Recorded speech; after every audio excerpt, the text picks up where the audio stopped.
Welcome to Dear Nina, Conversations About Friendship. I'm your host, Nina Badson. I'm a writer, a writing group leader at Modern Well in Minneapolis, and a friendship enthusiast. Today we are talking about the potential magic of college friendships. I say potential because I know not everybody who goes to college has the same experience of forging important or lifelong friendships. But this episode isn't necessarily about college friendships that last.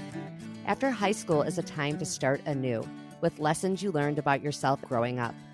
And since I have a senior in high school, I find myself nostalgic about in my own life when I was simultaneously nervous and excited to make new friends. Here to have a conversation about this topic with me is Daisy Alpert Florin, author of a recent favorite book of mine, My Last Innocent Year, which was also highly recommended by Curtis Sittenfeld, one of my favorite authors. My Last Innocent Year takes place on a fictional Northeast liberal arts college campus in the 90s. And if you're a Gen X woman who went to college before smartphones or social media, when we had to leave messages on dry erase boards to say where we might meet later that day and trust that you would be there, this setting and story will speak to you. I want all listeners with thoughts about college friends to relate to this episode, so we're not going to spend too much time on the book itself. As listeners know, we're here for the friendship stuff. But I will let Daisy soon tell us a little bit about the book because it is so good and it's an important context for the episode. Quick note about Daisy. Daisy attended Dartmouth College and received graduate degrees from Columbia University and Bank Street Graduate School of Education. She is a recipient of several writing fellowships, a native New Yorker. Daisy lives in Connecticut with her family. So we got East Coast to Midwest. Welcome, Daisy. Oh, thanks, Nina. So great to be here with you. And you know what's funny, Daisy? So you're from the East Coast. You went to college in the East Coast. Your book takes place in the East Coast. I am from Chicago, went to college in St. Louis, live in Minneapolis. So it's like I'm truly a Midwest girl. I love this, but we'll see how the book relates to you despite our geographic diversity. I found the campus atmosphere of your book so familiar. And it's like less about the place. Well, it is the place, but it's the time. There's something about the 90s. And you hit this at just the right time because it feels like everything's 90s again. If you go into Target in the teen section, everybody's like into the 90s. Are people talking to you a lot about that? I went to college in the 90s, which is why I wrote a book about college in the 90s. I'd be hard-pressed to write a book about college today. I'll leave that to younger writers. But as I was writing, I started writing the book, in 2015. It took such a long time to write it that during that time, we really were re-examining the 90s. You can't really predict a trend. You can only write about what you're interested in writing about, what obsesses you. But I was happy to hear that it sort of hit a cultural nerve. It really, really did. And I could see why Curtis Sittenfeld liked it because she wrote Prep, which took place, it was boarding school, high school, but just there's something about the campus novel. What are a few other ones that you really loved? The Secret History is an obvious one to mention here, but that was one I read when I still lived on a college campus. That came out, I think, in 1992, 94. But more recent ones, there was a book by Susan Choi called My Education, which I loved. And I was reading it while I was thinking about this novel. And I love the two recent novels by Elif Batuman, The Idiot and Either Or, which are campus novels, very different from any of the other ones we've mentioned. So let's talk just a little bit more about the story of your novel, because there's a story there. It's not just a setting or a time. Then we will get on to those college relationships. Tell us what the book's about. The book is set in 1998 on a fictional college campus called Wilder. The main character is Isabel Rosen, who is from New York City. She's from the Lower East Side, the pre-hipster Lower East Side. Her father owns an appetizing store, which is a Jewish specialty food store for those who are not familiar with that. It's her final semester at Wilder. She's finally found her spot there when a couple of things happen to her. One is a non-consensual sexual encounter with a friend that opens the novel and kind of sets her off balance a little bit. And she ends up falling into a love affair with her writing professor. So it's a book that sort of examines the gray areas of consent, what it means to be a child on the verge of adulthood, what it means to make mistakes and suffer the consequences of our decision. And then I also was actually really interested in that final semester of college, specifically that moment when you're technically an adult, you're technically prepared to go out into the world and start building an adult life. But I, just speaking personally, I did not feel ready for that transition. I don't think it's a transition that we talk enough about. I mean, you have someone going off to college now. I have a child who's in college, and we talk a lot about that. Leaving the nest, going off to college is like leaving the nest, but it's really not. You're really still in the nest. You're still part of an institution that's in loco parentis. But leaving college is really that step out into the world. So I wanted to look at that line of where you cross from child to adult and where it exists and if it exists. Okay, so getting back to friendship, one thing I noted when you wrote for your Dartmouth Alumni Magazine about attending your 20-year reunion, which has already been a while now, because I think that was 2016, or maybe it was 2015. 2015. So you graduated a little before me. I graduated college in 99, right? Did I do the math right? Yeah, I was 95, yeah. Okay. Very similar era. I kind of put every era in pre-smartphone, post-smartphone. If you were pre-smartphone, it really is very similar. But you said in there about attending that reunion, something I absolutely connected with. I also attended my 20-year reunion. And I think you were almost answering your own question about, like, why do people go to reunions? What is special about it? What's special even just about college? And you wrote, because there's something about seeing the people who knew you when you were young that's unlike anything else. Even if we didn't really know each other or maybe didn't like each other, we shared an unmistakable intimacy. Beneath the talk of careers and kids and love ran a river of understanding. I remember you when you were young, when you were just starting to imagine what the world might look like with you in it. And being around people who remembered that made me remember it too. I just love that. Isn't that exactly what college friends do? Now that you're just reading that, I went to my 20th reunion in 2015, and that was just around the time I started writing the novel. So there was something in that experience. Also, a lot of writing I had been doing about my college years made me want to revisit that time. I really felt that so strongly at my reunion. I was sitting at the table with people I hadn't seen in 20 years, but I remembered so much about them.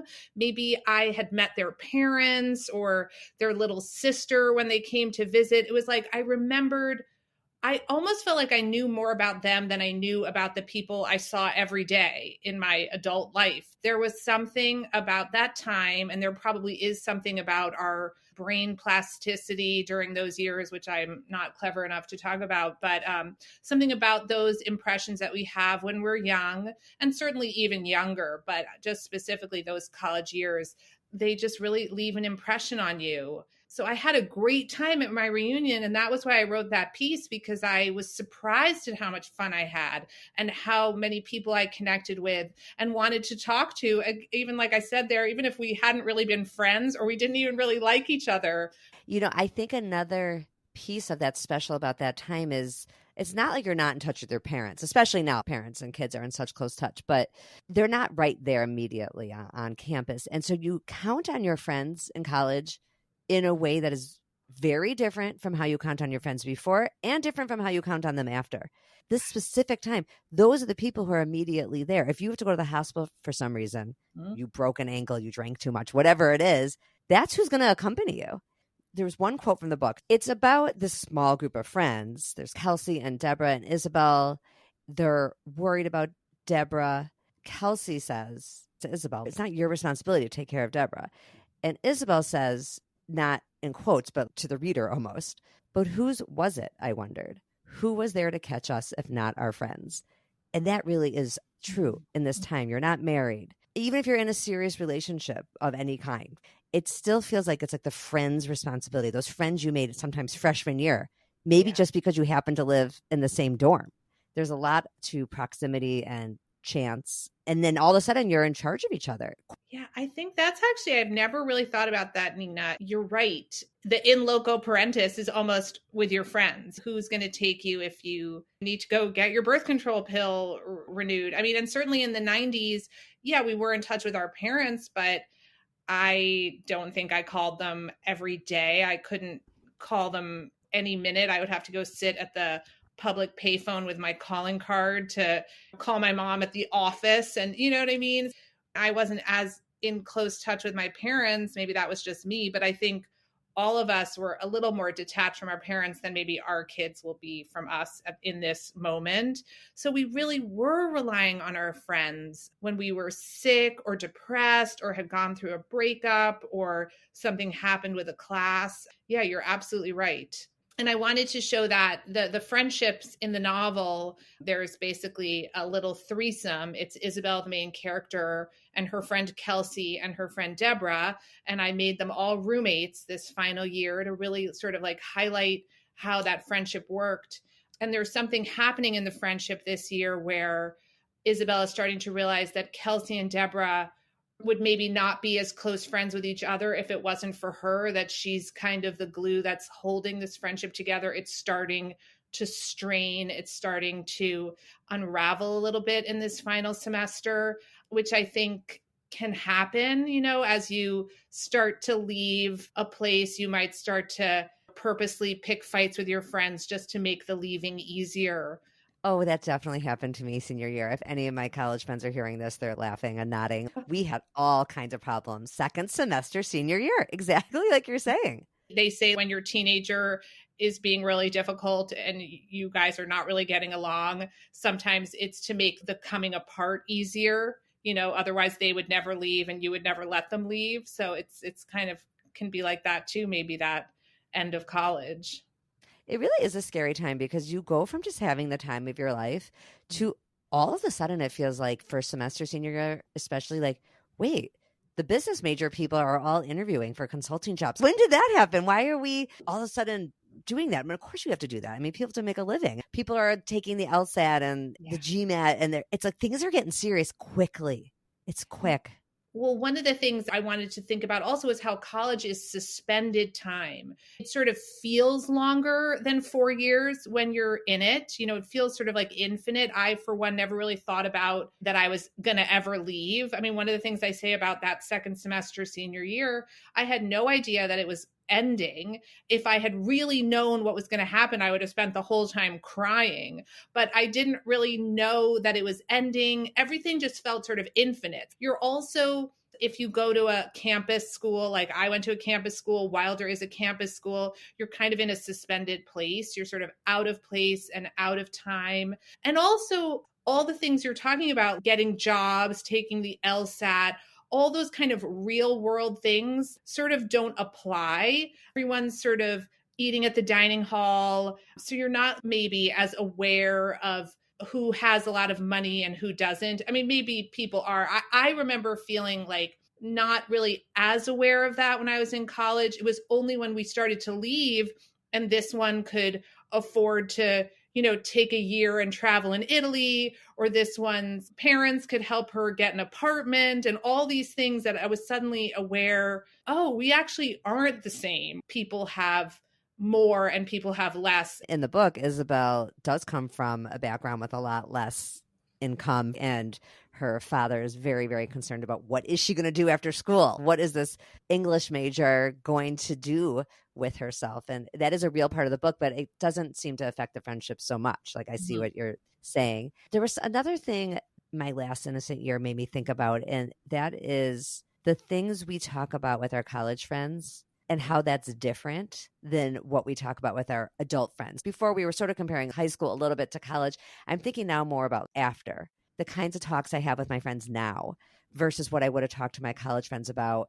And I know you had some thoughts about that too. What did you want to say about that? Yeah, I think when I was in college, I remember in high school too, you know, you would talk about your boyfriends. I mean, this is going to get very heteronormative, but that's just my experience. You might talk about your sex life in a really explicit way. I remember doing that with friends. It would be like, okay, what happened last night? And you'd kind of get into real detail about that. Then something changes when you leave college and you have maybe more adult relationships, or maybe you're in a relationship with the person you're ultimately going to marry, and then you do marry them, and then those conversations aren't really appropriate anymore. At least that's my experience. This person who you've chosen to partner up with, it becomes kind of the primary relationship of your life, even though friendships are super important, but it's almost like on you to protect that primary relationship and to be really careful and ginger around it. I feel that way about my children also. At a certain point, I don't want to talk about what's going on intimately with my children with other people because I feel it's not my information to share and I want to protect them to a certain extent. For me, I felt distanced in friendships when I can't really talk about these things that are a big part of my life and might really be upsetting me or weighing on me, but I feel like I have to keep up a barrier even with my very close friends and not talk about the most difficult things that are happening in my life. But in college, you talked about it all. Everything was on the table. You just went deep. It really is different. I actually have done 2 episodes entirely about the issue of those barriers on kind of 2 ends of it. One was an answer to a letter somebody wrote about feeling frustrated that friends were pushing her to really say more than she wanted to say about her kid. Yet she understood why they were asking. They were trying to be good friends. It was clear something was up. Exactly like you're saying, like it's the kid's business, especially as the kid gets older, even if the kid's younger. Maybe the parents being careful not to have that kid carry a certain label forever and ever. Yet within privacy can be isolation. Definitely. It really, right? And you're right, that does not exist as much in college. And that short amount of time, the amount of information people know. I'm thinking about when I went abroad. I spent 9 months of my junior year in Santiago, and I went to WashU in St. Louis, and WashU had the program in Santiago. Not that many kids went. Most kids who were Spanish majors went to Spain, to the program there. I was very fascinated with Latin American literature and in Spanish, reading it in Spanish. It was just amazing. And so I chose that program. I became very close with my friend Becky, different than the Becky. I had a Becky who goes by Rebecca now, who was on my podcast from college too. This one's different. Becky, who lives in LA now. When I think of the nights we stayed up, we each lived with a Chilean family. So it's like we weren't living together, but we would travel together when we had the opportunity. So we would stay in these hotels, youth hostels, whatever. And we would just talk and talk because we did not have smartphones. I really feel like that is the difference. You could either read a book or you could talk. Mm-hmm. Those were your 2 at night entertainment options once you were back in your room. I know things about her and she knows things about me that I don't think other college friends know, high school friends know, adult friends. It's like the time. That's what we have in college, time. The time, you're right. That is another thing. Time is this endless commodity. And I see it with my kids now where I sort of joke. I'm like, you don't believe the space-time continuum exists. Time is less regimented. It's more elastic, maybe just when you're young, but certainly in college. And in terms of keeping in touch as an adult, because that's a piece of this, I call this the potential magic of college friendships. Becky's a great example. We could talk once every 5 years and I would feel just as close because we get each other. We appreciate each other. We also got each other through, it's not just college, but college abroad. I'm just so grateful for her. So many years later, it's over 20 years later. Those memories are so vivid. It doesn't matter how much time has gone by. Whereas in adult friendships, sometimes months could go by with someone in town. And I'm like, are we still friends? You really question. That's something in the book. Isabel and Deborah have this really formative friendship. And the book does sort of flash forward in time. So you are aware of them as adults. And they're still friends. And even though Deborah is a difficult person, their friendship is challenging. Isabel remarks that she knew they would always be friends, even if she didn't always like her, even if she was difficult, that later she would drop people for less.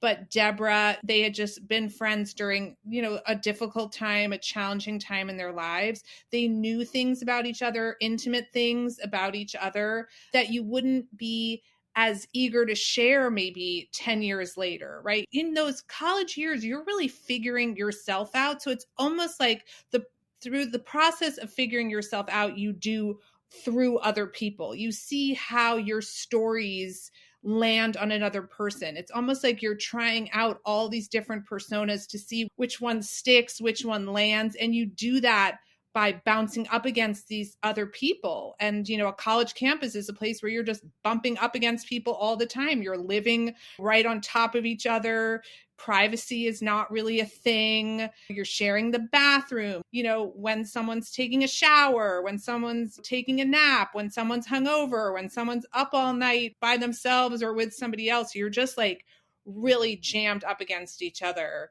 And that proximity, like you said, is a force of friendship making. The space that we give each other in college to try on these different things is a very special thing, and it really isn't replicated much after, unless you completely move towns and change careers and have totally new friends, which people do. But I'm thinking about, this is really bringing back so many memories.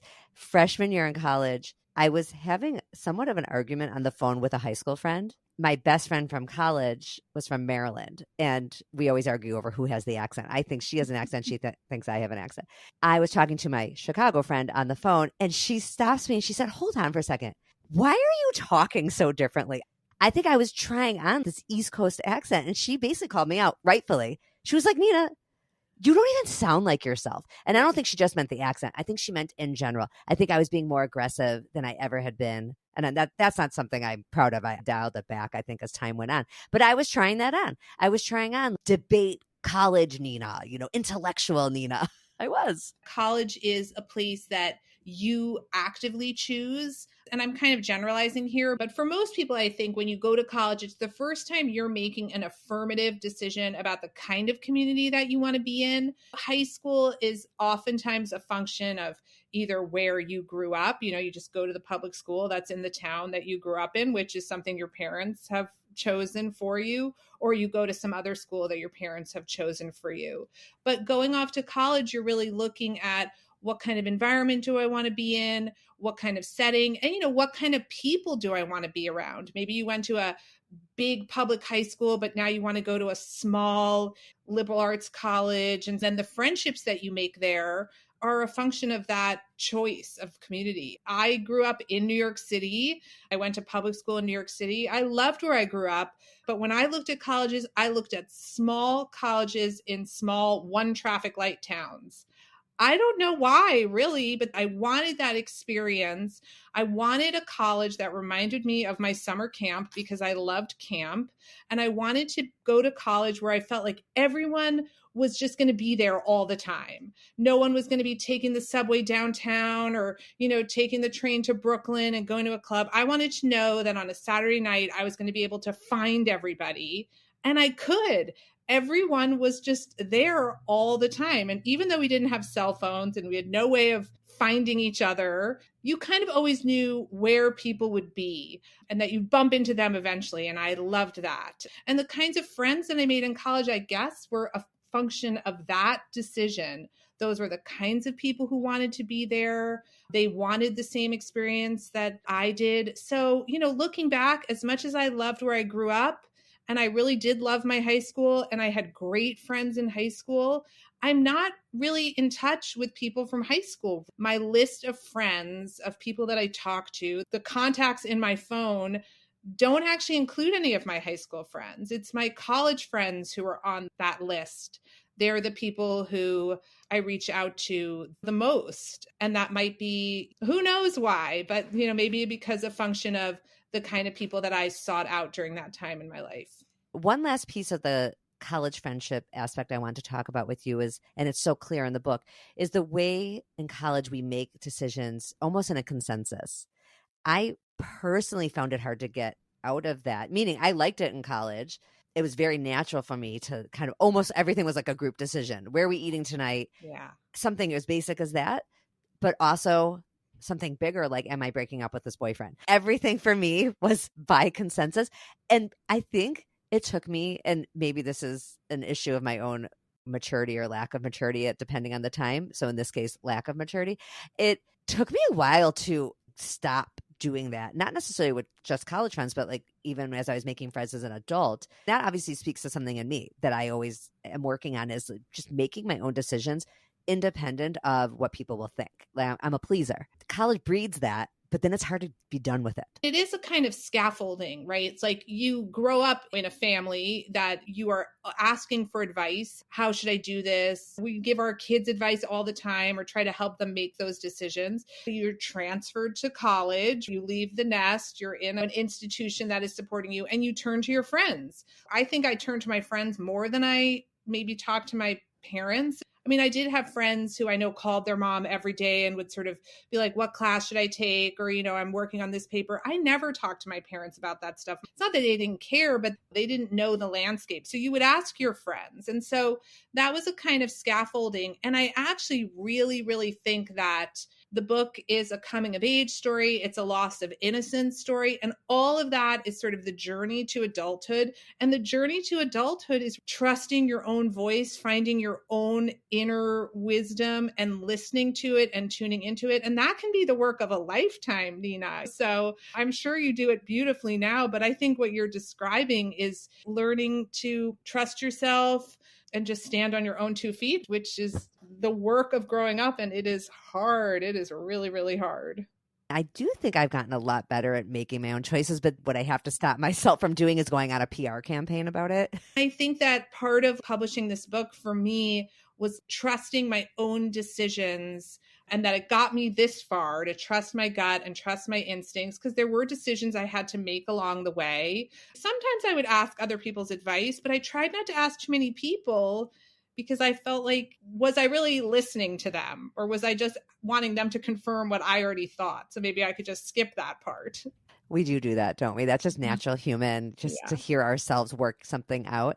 Daisy, I'm going to have us say goodbye. But one thing I didn't say in the intro is that we both used to write for Brainchild magazine, and we've never met before. We've never spoken before, but we've seen each other's bylines over the years. And this is going to sound patronizing, but I'm so proud of you. This book is so good, so well received. The reviews are amazing. I can't wait for more people to read it. And just congratulations on your success. Nina, same to you. We've been watching each other online for almost a decade. And it's an honor to be on your podcast and see everything you've built. And it's just great. So thank you for having me. The book is my last innocent year, but where can they find you on social media? I'm pretty much on Instagram is my main spot. So you can find me at Daisy_Florin. And I also have a website, daisyflorin.com, where you can sign up for my Substack. Okay, everybody go out and get Daisy's book and come back here next week. As I always say, because I believe it very deeply, when our friendships are going well, we are happier all around. And if you have been listening to the podcast and liking it, I would love if you would share an episode with a friend. If you would take the extra step to give it 5 stars, really no less, on Apple, and leave a review. That is so, so helpful. See you next week.